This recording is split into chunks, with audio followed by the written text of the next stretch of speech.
This is Optimal Living Daily, episode 880. Procrastination is a mindfulness problem by Babauta of Zen Habits, and I'm your very own personal narrator, Justin Malik, reading to you from some amazing blogs, sometimes books, to help you optimize your life.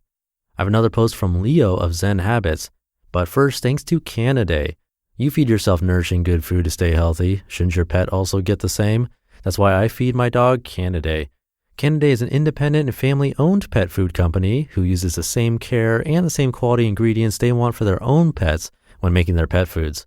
In keeping with our commitment to pets and their people, Canidae has taken the first steps at Canidae Farms to getting involved in growing some of the ingredients they use.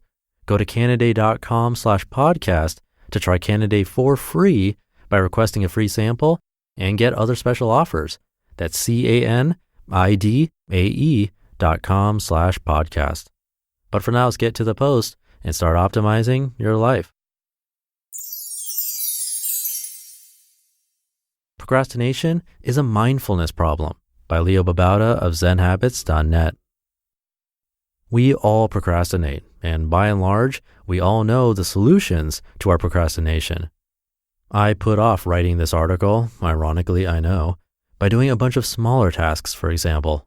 They were less important, and I knew it, but they were quick tasks and so much easier than writing an article on a tough topic. Honestly, I know the solutions.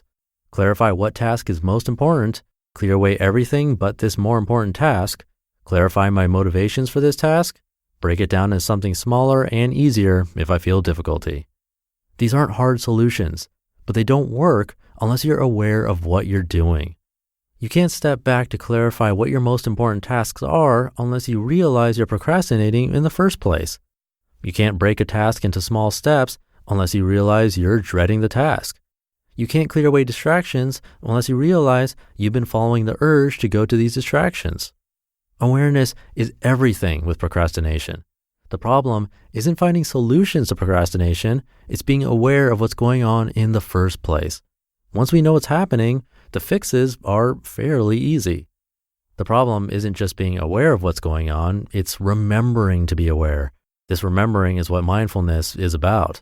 Too often we forget to be aware. So let's talk about the awareness of what's going on when we procrastinate, and then how to remember. Awareness of what's going on. So what's going on when we procrastinate? Try these. Number 1, following urges to distraction. We get the habitual urge to check email or social media or news, or we get the urge to go to something easier, more comfortable. The urges can be beat if we are aware they're happening. Number 2, dreading hard tasks. Our minds tend to focus on the hard parts of tasks that we're procrastinating on. Without thinking too much about them, we label these tasks as hard, scary, overwhelming, time-consuming. If we're aware of this, we can solve each of these problems. Hard tasks can be broken into easier ones. Number 3, fear. Procrastination is often about fear of failure, fear of success, self-doubts. But we don't often know that this fear is even there. We just act on the fear. Fears, once we're aware of them, can be beaten by the light of day. When we see fears out in the open, in the light, we can see they've been overblown in our minds. The worst case scenario of failure is often not that bad when we really think about it. Number 4, not being motivated. Lots of times we forget our motivation for doing a hard task. Why are we putting ourselves through this suffering? It's way easier to put it off and do other important things instead. But when we remind ourselves of our motivation, we can focus. So we have to be aware that our motivation isn't clear, or that we've forgotten what that motivation is in the face of discomfort. Number 5, not being clear on priorities. What tasks are more important? It's hard to know when you're caught up in the flow of things, just doing things left and right, quickly switching between tasks and so on. Everything seems important, but when we step back and think about what matters most, what will make the most difference in the world and in our lives, we can see what we need to focus on to make time for. We can't step back unless we're aware that we're getting caught up in less important tasks. Number 6, compulsively checking things.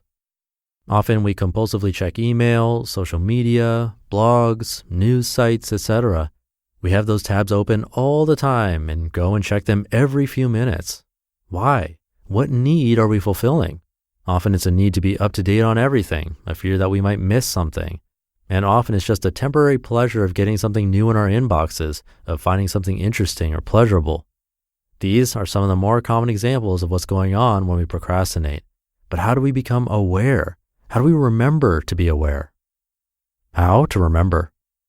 The problem with remembering to be aware is that we get caught up in our moment-to-moment actions. Once we open a computer, for example, a series of habitual responses kicks in and we're suddenly in the deep end. It could be hours before we come up for air and realize we've been procrastinating. So what we need are a set of tools for remembering. Here are the ones that tend to work for me. Number 1, recognition of harm. The first thing you need to admit is that the procrastinating is actually doing bad things to you. If we think it's not a big problem, we won't take any of the other steps you're about to hear. So what harm is a procrastination causing?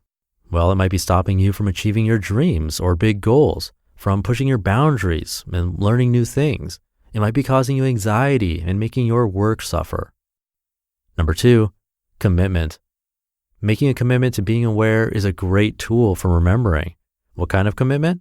You can write on a piece of paper and look at it every morning. Or tell someone else about it. Post it on your blog or Twitter. Have someone check on you weekly. Whatever you do, commit as seriously as you can. Number 3, setting intentions. As you start an activity like opening your email or starting to write something, or even opening your computer or starting your day, pause to think about what your intention is with that activity. Make an intention to be mindful and notice your procrastination. Setting intentions doesn't necessarily mean you'll actually achieve what you set out to do, but it helps. And it helps you to learn to get better at that with practice. Number 4, reminders. Every hour or two, have a reminder that helps you check in to see if your actions match your intention, to remember to be aware of what's been going on with your procrastination. Number 5, recognize signals. There are signals that you're procrastinating. Anxiety about your tasks, compulsively checking things, a rising urge to go do something other than the present task. These signs might be physical, tightness in your chest, for example, or they might be certain actions, checking email. But you can learn to recognize them with time. They are flags waving and telling you that something is going on. Notice the flags and check in to see what's going on. These aren't things you can master in one day. They take practice and they take commitment. But if you can solve the mindfulness problem, procrastination becomes a much more manageable beast.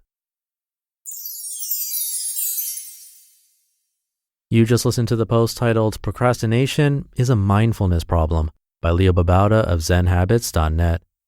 And thank you again to Canidae. Dogs may be known as man's best friend, but who can resist a cute puppy? They're everyone's best friend. And you know how I keep a smile on my dog? I feed her Canidae. Canidae is an independent and family-owned pet food company who uses the same care and the same quality ingredients they want for their own pets when making their pet foods. And in keeping with their commitment to pets and their people, Canidae has taken the first steps at Canidae Farms to getting involved in growing some of the ingredients they use. Our dog Valentine loves the food. She's a senior dog, so it's nice that they have options for different age groups, puppy, adult, senior, in all life stages.